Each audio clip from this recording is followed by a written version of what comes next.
Cricket দলের জন্য এটা একটা বড় সেটব্যাক। দুঃসংবাদটা হলো লিটন কুমার দাস, আপনারা সবাই জানেন বাংলাদেশের ক্যাপ্টেন, টি-20 ফরম্যাটের ইনফর্ম ব্যাটার, এবং তার অনুপস্থিতি বাংলাদেশকে ইন্ডিয়া এবং পাকিস্তানের বিপক্ষে টপ 4 এশিয়া কাপে কতটা ভুগিয়েছে। বাংলাদেশ যে ফাইনালে যেতে পারে নাই তার সবচেয়ে বড় কারণ যদি একটা হয়ে থাকে সেটা হচ্ছে লিটন কুমার দাসের ইনজুরি বা পাজরে তার যে আঘাত রয়েছে সেটা। সেই লিটন কুমার দাসকে নিয়ে আরো বড় ধরনের অনিশ্চয়তা তৈরি হয়েছে। Liton Kumar Das is not going to be available in the upcoming টি-20 সিরিজ এগেনস্ট আফগানিস্তান।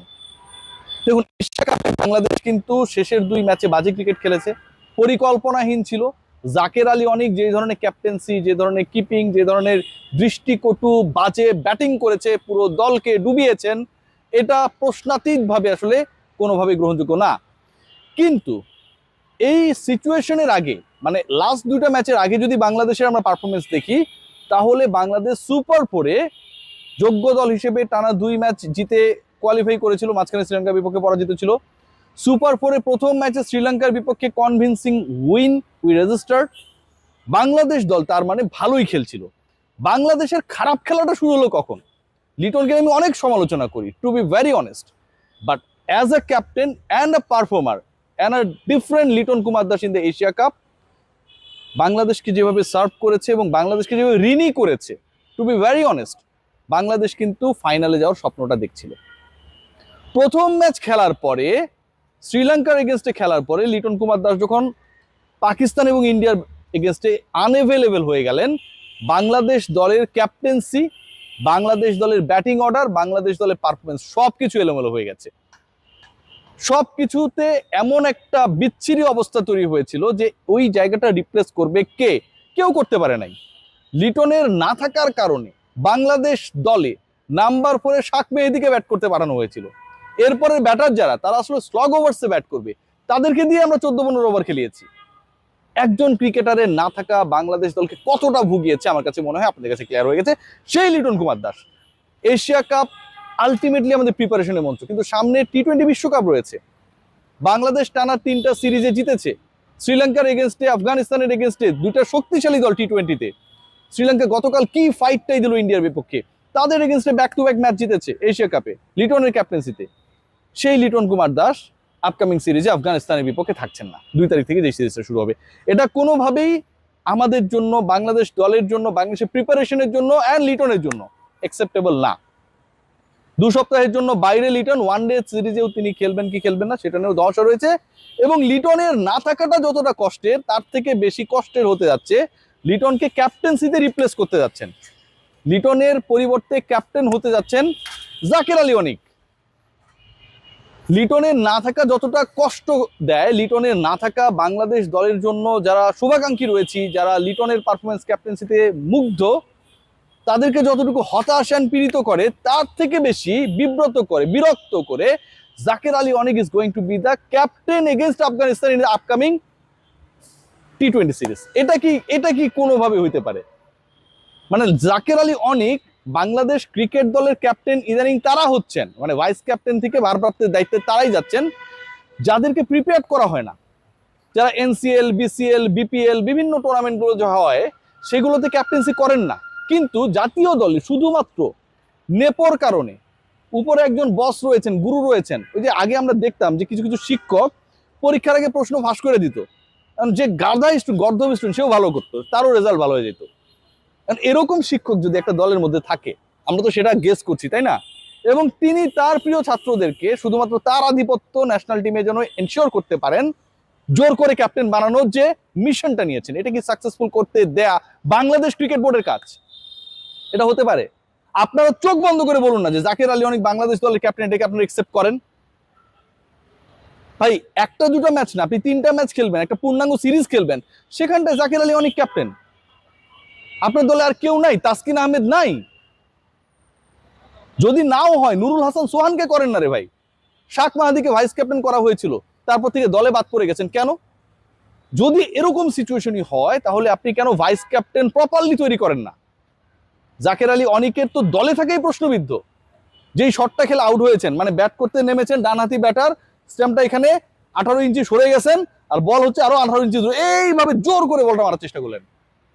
বাংলাদেশ দলকে ডোবানোর জন্য এরকম একজন ব্যাটার যখন এই রোলটা প্লে করে, তার তো দলে থাকারই কোনো যৌক্তিকতা নেই। তাকে আপনারা ক্যাপ্টেন বানাচ্ছেন, রিওয়ার্ড করছেন। ক্যাপ্টেন্সি করতে গিয়ে যে ব্ল্যান্ডার গুলো করেছে, যেভাবে বাংলাদেশ দলের বোলিং ডিপার্টমেন্টকে হ্যান্ডেল করেছে, 18তম ওভারে আমরা দেখেছি যে সেখানটায় শাক মাহাদিকে বল দিতে, এরকম রিশাদকে বল দিতে, ইনফ্যাক্ট এরকম ঘটনা যখন ঘটে, সেই মানুষটাকে তার পারফরমেন্স ঠিক নাই, কিপিং ঠিক নাই, ক্যাপ্টেন্সি ঠিক নাই, আপনারা তাকে একটা পূর্ণাঙ্গ সিরিজে ক্যাপ্টেন্সি দিয়ে দিচ্ছেন। যারা চিন্তা করছে, নাজমুল আবেদিন ফাহিম বাংলাদেশ ক্রিকেট বোর্ডের প্রভাবশালী ডিরেক্টর, ক্রিকেট অপারেশনসের চেয়ারম্যান, তিনিও দুবাইতে আবুধাবিতে কদিন আগে অবস্থান করছিলেন। এই সিদ্ধান্ত কি তার? এই সিদ্ধান্ত কি মোহাম্মদ সালাউদ্দিনের? কার সিদ্ধান্ত আমরা এটা জানতে চাই। এত বড় একটা সিদ্ধান্ত যেখানটায় এমন একজন ক্রিকেটারকে দায়িত্ব দেওয়া হতে যাচ্ছে যার দলে থাকা প্রশ্নবিদ্ধ। বাংলাদেশ দল 18 কোটি মানুষকে প্রতিনিধিত্ব করে একটা দলের বিপক্ষে ইন্টারন্যাশনাল সিরিজ খেলতে যাবে নাকি ফাজলামো করতে যাবে, এটা কিন্তু ভাই এখন একটা প্রশ্নের জায়গা তৈরি করে। লিটনের জায়গায় কে খেলবেন, ওই জায়গাটার রিপ্লেসমেন্টে কারা ঢুকতে পারেন, দলে নিশ্চয়ই কিছু নতুন খেলোয়াড় ঢুকবেন। সেই জায়গায় যেটা শোনা যাচ্ছে আফিফ হোসেন ধ্রুবর নাম ভালো করেছেন, এবং টপ অর্ডারে যদি সেটা করা হয় তাহলে সৌম্য সরকারকে খেলানোর একটা পরিকল্পনা রয়েছে। সৌম্য সরকারকে সুযোগ দেওয়ার ক্ষেত্রে এনসিএল টি20, আপনারা সবাই জানেন আল আরাফা ব্যাংক এনসিএল টি20 চলছে, অসাধারণ আয়োজন before the BPL, before the world cup. এবং এই আল আরাফা ব্যাংক এনসিএল টি20তে বাংলাদেশের ক্রিকেটাররা অন্তত 20 ওভারই ক্রিকেটে একটা প্রপার প্রিপারেশন নিচ্ছে। সেখানটায় সৌম্য সরকার গতদিনে একটা দারুণ ইনিংস খেলেছেন। গতদিন সেখানটা আমরা নাজমুল হোসেন শান্তকে ভালো খেলতে দেখেছি, আমরা দেখেছি আফিফ হোসেন ধ্রুব, তিনি এক্সেলারেট করেছেন, হাফ সেঞ্চুরি করেছেন, একটু স্লো ছিলেন, 111 স্ট্রাইক রেটে ব্যাট করেছেন। বাট মিডল অর্ডারে বাংলাদেশের যে বিশাল গ্যাপ, নাম্বার 4-এ যে আমরা প্রপার ক্রিকেটার পাই না, নাম্বার 3-তে প্রপার ক্রিকেটার পাই না, এই যে গ্যাপ, তাওহিদ হৃদয় 3-এ চলে আসলে 4-এ কে খেলবে, এই যে প্রশ্ন, এই প্রশ্নের উত্তর আমরা খুঁজে পাই না।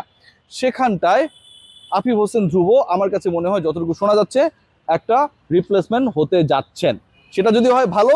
একই সাথে আমি মনে করি যে মাহিদুল ইসলাম অঙ্কনের মতো কিছু ক্রিকেটার রয়েছেন যাদেরকে আসলে চান্সেস দেওয়া উচিত।